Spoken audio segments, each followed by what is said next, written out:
신약 성경에서 나오는 사도 바울의 글을 읽을 때마다 제가 느끼는 감정이 매우 복합적입니다.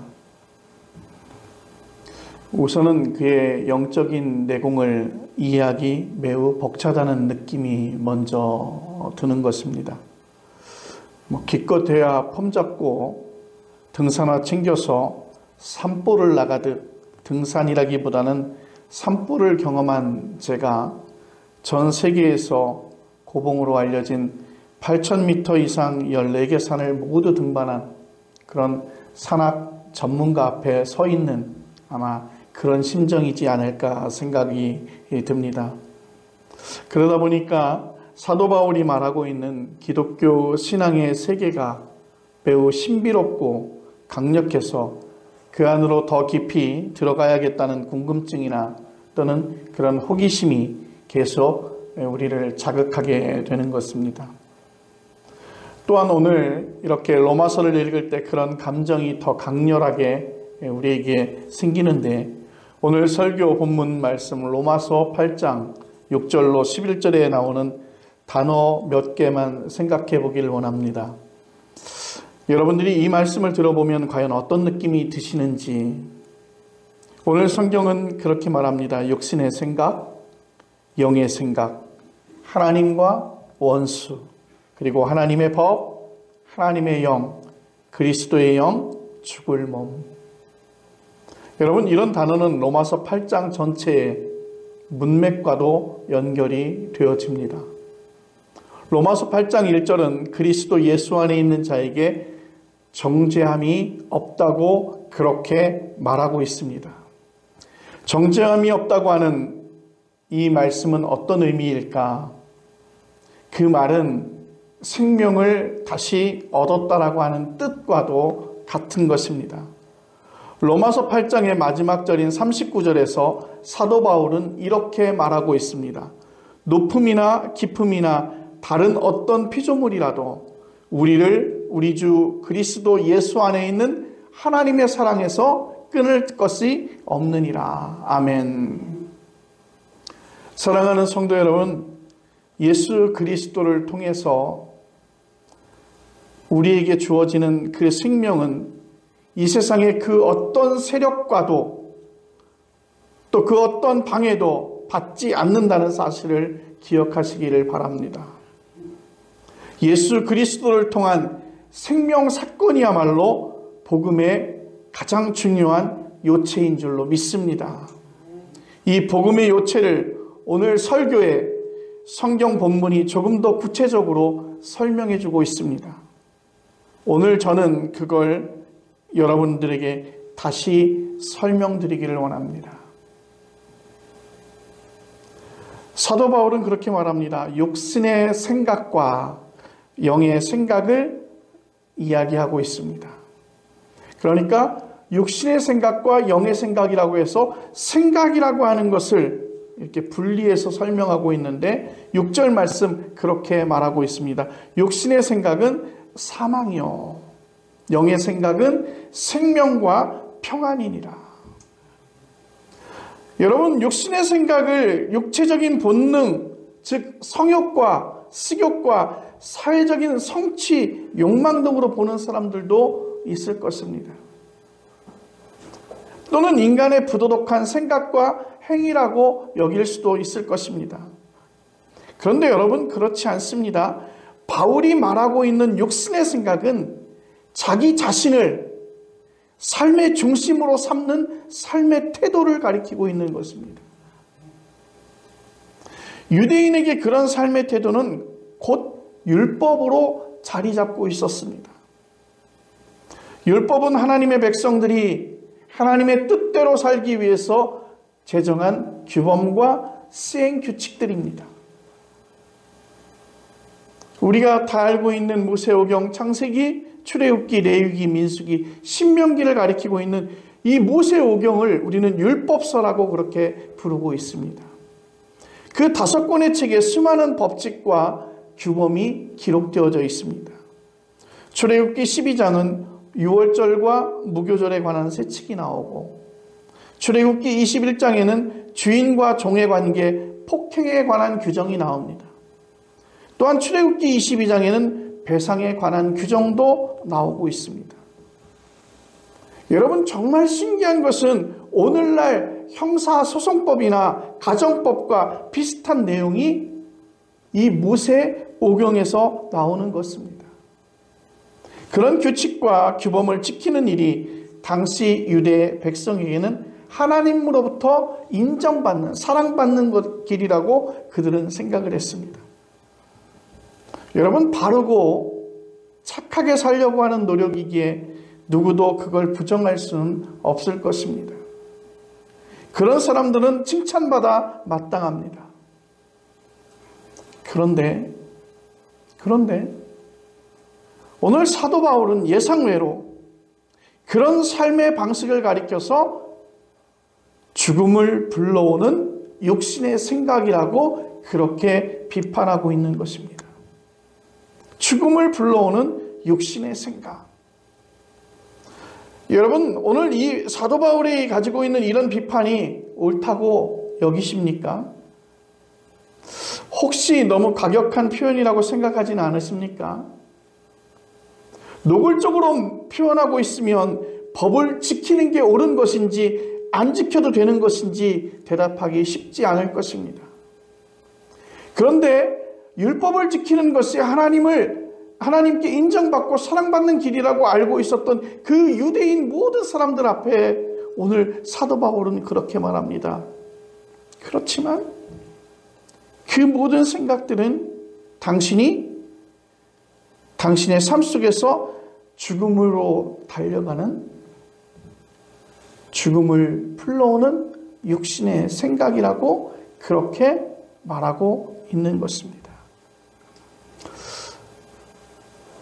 여러분, 사도 바울이 왜 율법 중심으로 살아가는 그 삶을 죽음이라고 말하고 있는지 여러분 궁금하지 않았습니까?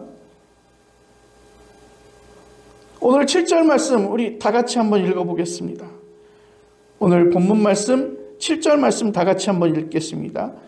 시작. 육신의 생각은 하나님과 원수가 되나니 이는 하나님의 법에 굴복하지 아니할 뿐 아니라 할 수도 없음이라. 아멘. 이 말씀에서 보니까 육신의 생각은 하나님과 원수가 되나니 이는 하나님의 법에 굴복하지 아니할 뿐 아니라 할 수도 없음이라.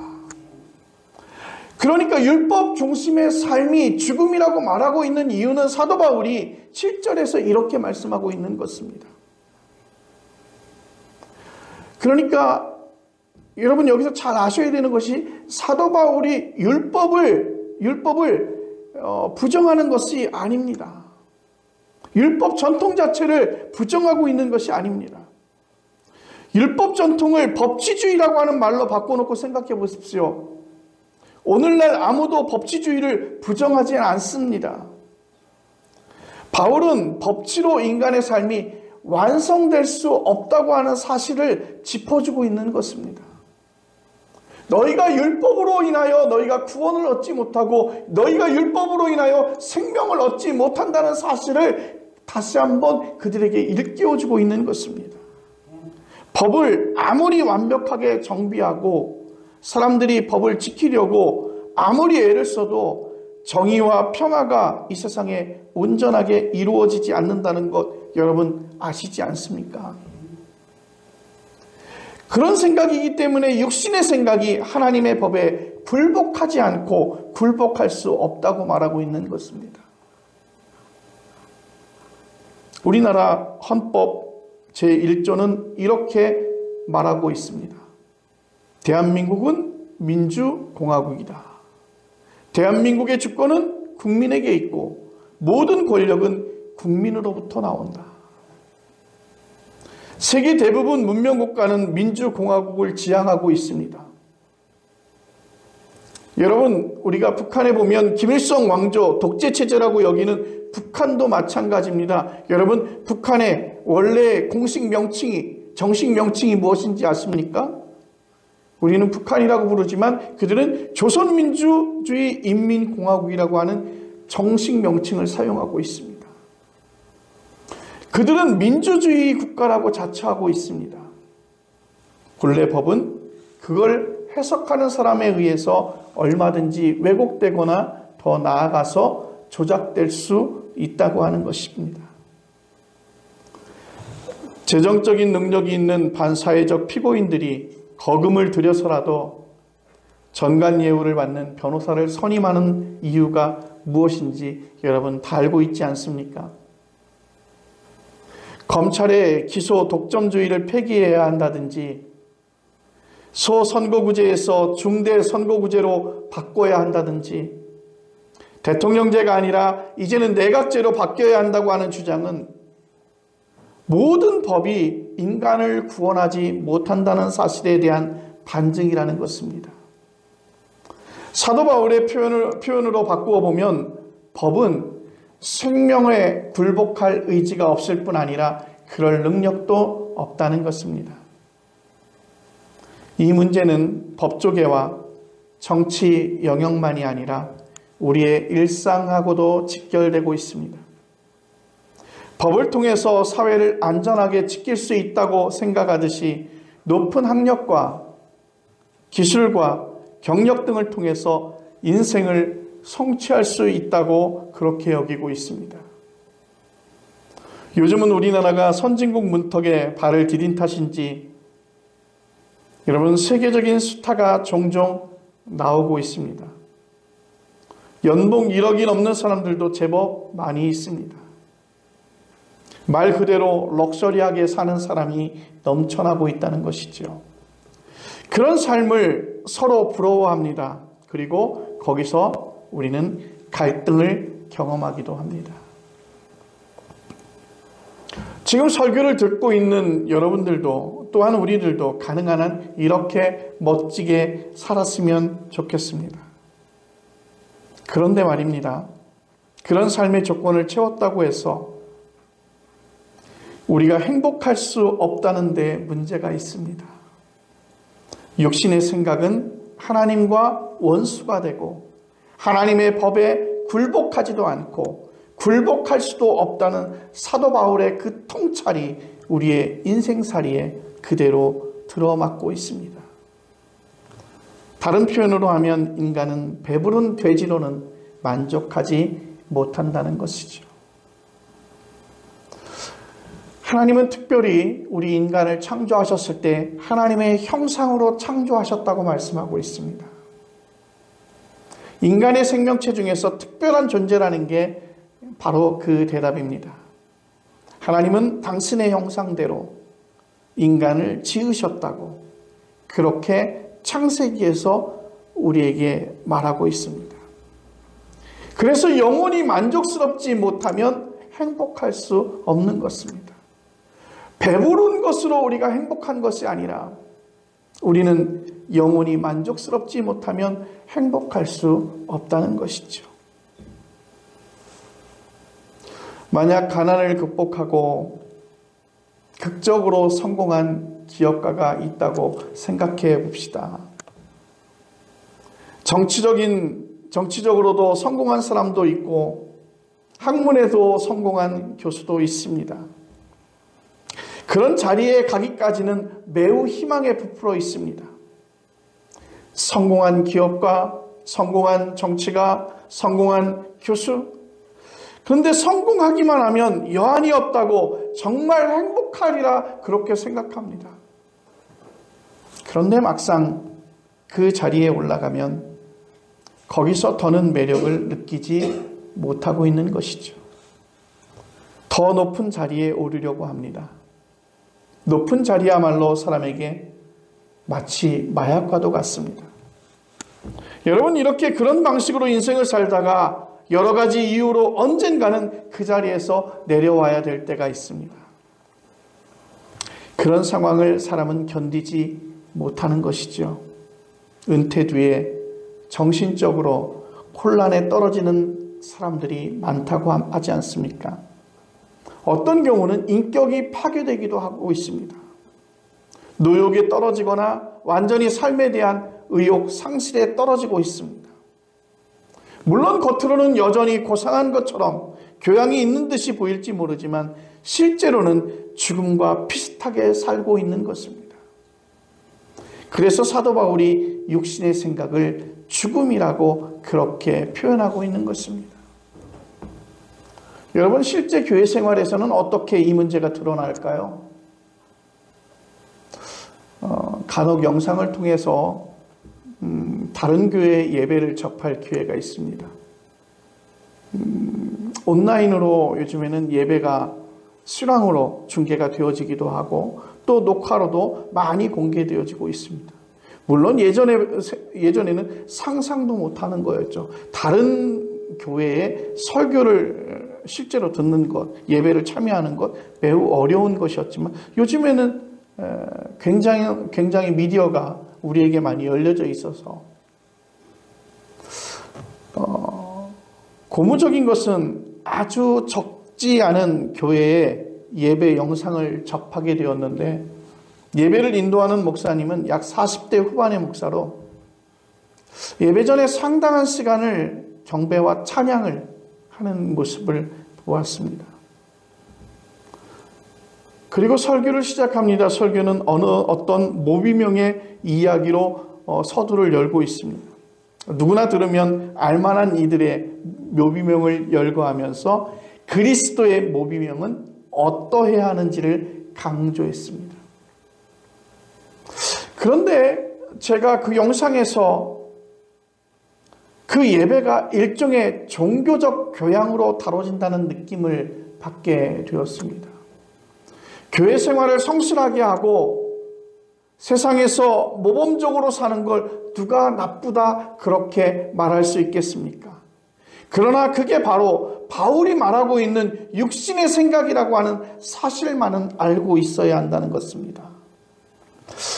그래서 그 영상을 보면서 저는 그런 생각했어요. 그런 방식이라고 한다면 잠시 종교적인 기분으로 나를 들뜨게 할 수는 있지만 영혼의 만족은 얻지 못하지 않을까라는 생각을 갖게 되며 저도 다시 한번 우리의 예배 또한 하나님 앞에 예배를 드리는 것에 대해서 다시 한번 반성하는 기회가 되었습니다. 교회 성장주의와 율법주의적 신앙 행태와 권위주의적 체제의 실증을 느낀 그리스도인 중에 일부는 자연주의 영성에 몰두하고 있습니다. 그들은 교회 공동체를 멀리합니다. 숲을 찾고 강과 바다를 찾습니다. 그리고 귀농이나 귀촌을 강행하고 있습니다. 물론 자연주의 영성이 매력적이면서 창조신앙에 근거한다는 사실은 분명한 사실입니다. 그렇게만 살아도 의미 있는 삶이겠지요. 그러나 저는 그것으로 충분하지 않다고 생각합니다. 그런 자유주의 영성이 아무리 좋아도 그것은 모조품입니다. 모조품도 모조품 나름이겠지요. 진품의 80% 가까운 모조품이라면 80%가 가짜인 것에 비하면 칭찬받을 만한 것이 맞습니다. 그런데 그것은 진품이 아니라는 사실이 분명한 것이죠. 진품을 경험하지 못한 사람은 근사한 모조품으로 그렇게 만족할 수 있겠죠. 종교적인 사람으로 또 종교적인 어떤 권위로 종교적인 영성 있는 어떤 사람의 모습으로 있겠지만 진품을 뚫어보는 사람은 만족할 수 없는 것입니다. 근사한 모조품에 자신의 삶을 몰입하게 되면 결국은 죽음밖에 없는 것입니다. 제가 극단적으로 말하는 것 같지만 제가 드리는 말씀이 아니라 사도 바울이 그렇게 말하고 있습니다. 그는 지금 유대교 주류와 투쟁하는 중입니다.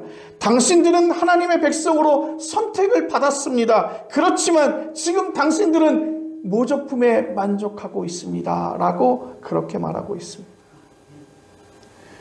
분명한 것은 하나님이 당신들을 선택하였지만 당신들은 하나님의 진짜 그 생명을 가지고 있는 것이 아니라 그와 유사한 그 모조품을 들고 만족하고 있다는 사실을 오늘 사도 바울은 그들에게 말하고 있는 것입니다. 자연주의 영성이 상대적으로 수준이 높기는 하지만 기독교 영성의 근본이 아니라고 생각하는 이유는 자연은 아무리 아름답고 매력적이라고 하여도 하나님이 아니라 하나님이 만드신 피조물이면서 무상하기 때문이라는 것이죠. 여러분, 우리들의 생각을 보십시오. 사람도 자연에 속한 겁니다. 얼마나 예쁘고 귀엽고 듬직한지 여러분, 손자들이라면 더 그렇겠죠. 어느 목사님이 그러더라고요. 손자를 보고 그걸 휴대폰에 사진을 넣어서 만나는 사람들마다 이렇게 손자 자랑을 해요. 근데 그건 참아주래요. 그건 참아주래요. 어쩔 수 없는 거예요. 어쩔 수 없다는 거예요. 그런데 그렇게 귀엽고 듬직한 그 손자들이라고 하여도 그 아이들도 곧 나이 들고 늙고 병들고 말썽을 피우고 삶을 힘들게 할 것입니다. 여러분, 우리가 사랑할 대상이기는 하나 거기서 사랑의 능력을 공급받을 수는 없다는 것이죠. 우리 자신을 돌아보면 실망할 일들이 얼마나 많은지 절감하실 것입니다. 우리의 삶의 모습이 아무리 멋지더라도 계속 실수가 계속 우리들 주변에서 떠나지 않고 있습니다. 말로도 실수하지요. 몸으로도 실수하고 있습니다. 의식과 판단의 오류도 자주 벌어지고 있습니다. 감정도 늘 똑같은 것이 아니라 오르락내리락 하고 있습니다. 이 세상은 하나님이 창조하셨으나 우리가 다 알지 못하는 이유로 타락했기 때문인 것입니다. 창세기는 아담과 하와의 불순종으로 인해서 땅이 저주를 받았다고 창세기 3장 17절에 말씀하고 있습니다. 바울도 로마서 8장 22절에 피조물이 다 이제까지 함께 탄식하며 함께 고통을 겪고 있는 것을 우리가 아느니라 그렇게 고백하고 있습니다. 이 세상에 아무리 멋진 것으로 보일지라도 아무리 그럴듯한 것으로 보일지라도 그 피조물에는 그 어디에서도 구원의 가능성이 없다는 사실을 여러분 인정하시길 바랍니다. 거기서는 기껏해야 좋은 기분을 맛볼 수 있습니다. 사람들의 관심과 칭찬을 받을 정도입니다. 자연의 아름다움이나 미술관에서 명작 그림을 보는 듯한 즐거움인 것입니다. 상대적으로 같이 있을 뿐이지 결국에는 죽음에 이를 수밖에 없는 것입니다.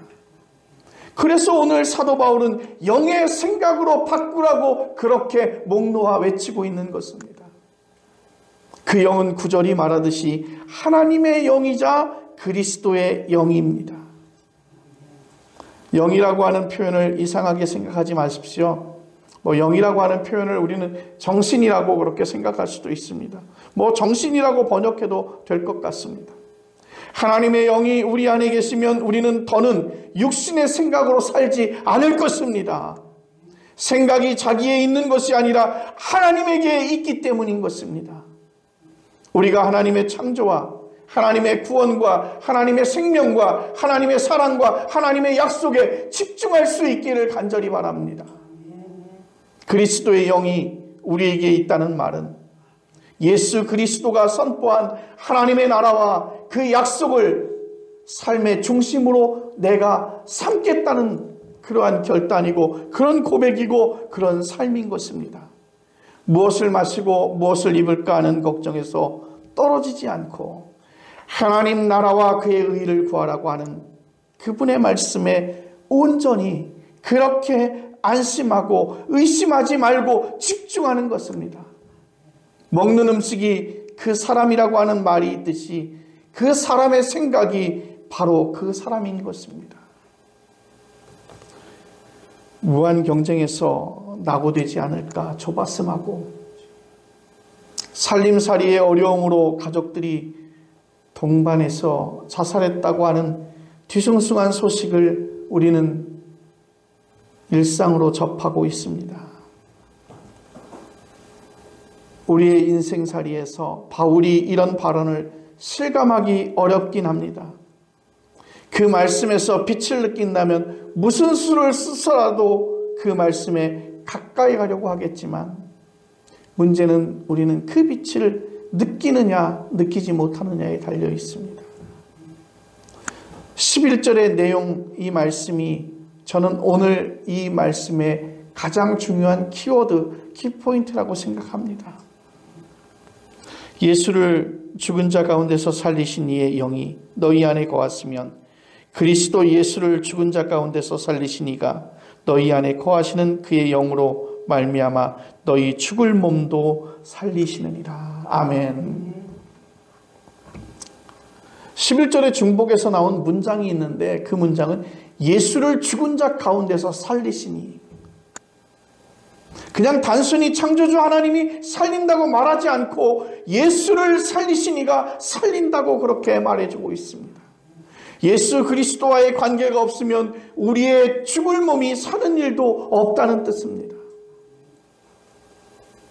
예수 그리스도를 믿으면, 그와 하나 되면, 그의 영이 우리 안에 있으면, 그가 선포한 하나님의 나라를 삶의 중심으로 삼으면 결국 죽음으로 끝날 우리가 산다는 게 확실히 믿어지시기를 간절히 바랍니다. 여러분이 가장 중요하면서도 이해하기 까다로운 신학 개념을 잠시 생각해야 됩니다. 신앙고백인 사도신경 마지막 단락에 이렇게 말하고 있습니다. 몸의 부활과 영생을 믿습니다라고 하는 문장이 있습니다. 그 문장이 말하는 몸의 부활은 종말론적인 사건입니다. 세상 사람들은 지금 여기서 당장 멋지게 사는 것이 중요한지, 언제일지 모를 종말에 다시 산다는 게 도대체 내게 어떤 유익이 있을까 그렇게 불평할지 모르겠습니다. 기독교 신앙 안에서 종말은 창조와 동시적 사건이라는 사실을 여러분 잊지 마시길 바랍니다. 종말론적 생명은 이미 여기에서 시작되었다는 뜻입니다. 개인의 운명에서 볼 때 죽음이 출생과 동시적 사건이라고 말해도 틀리지 않는 것입니다. 우리가 예수 그리스도를 통해서 생명을 경험했다면, 우리가 예수 그리스도를 통해서 내가 생명을 경험했다면 이미 종말론적 생명을 얻은 줄로 믿으시기를 바랍니다. 그래서 바울은 10절에서 이렇게 선포하고 있는 것입니다. 몸은 죄로 말미암아 죽은 것이나 영은 의로 말미암아 살아있는 것이니라. 아멘.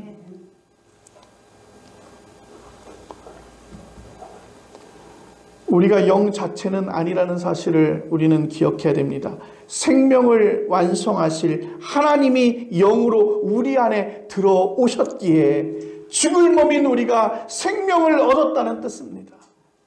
이런 사실을 아는 사람은 더는 육신의 생각에, 또 그 육신의 생각인 율법에 품이 넘치고 고상한 인간이 되어서 명성을 떨쳐보겠다는 생각을 하지 않는 것입니다.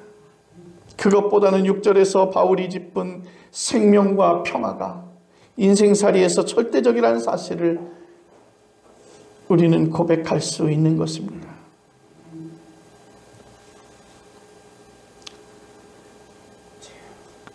우리 삶에서 늘 어려운 자리에 있고 힘든 여건 속에 있고 정말 주저앉을 수밖에 없는데 절대적인 힘을 가지고 있는 이가 오늘 내 편이 되신다면, 죽음을 생각할 만큼 고통스러운 그 자리에, 정말 그 고통 가운데서 생명을 버릴 수밖에 없는 고민을 하고 있는 그 자리에 나를 살리실 절대적인 힘을 가지고 있는 바로 그가 내게 나타난다면, 오늘 사도 바울이 말하고 있는 그 하나님의 영이 아니겠느냐 하는 것입니다. 여러분, 예수 그리스도를 통한 하나님의 영을 경험한 적이 있으신가요? 그 경험을 다른 이에게 설명할 수 있으신가요? 로마서 8장 11절 말씀, 그의 영으로 말미암아 너희 죽은 몸도 살리시리라. 아멘. 기도하겠습니다.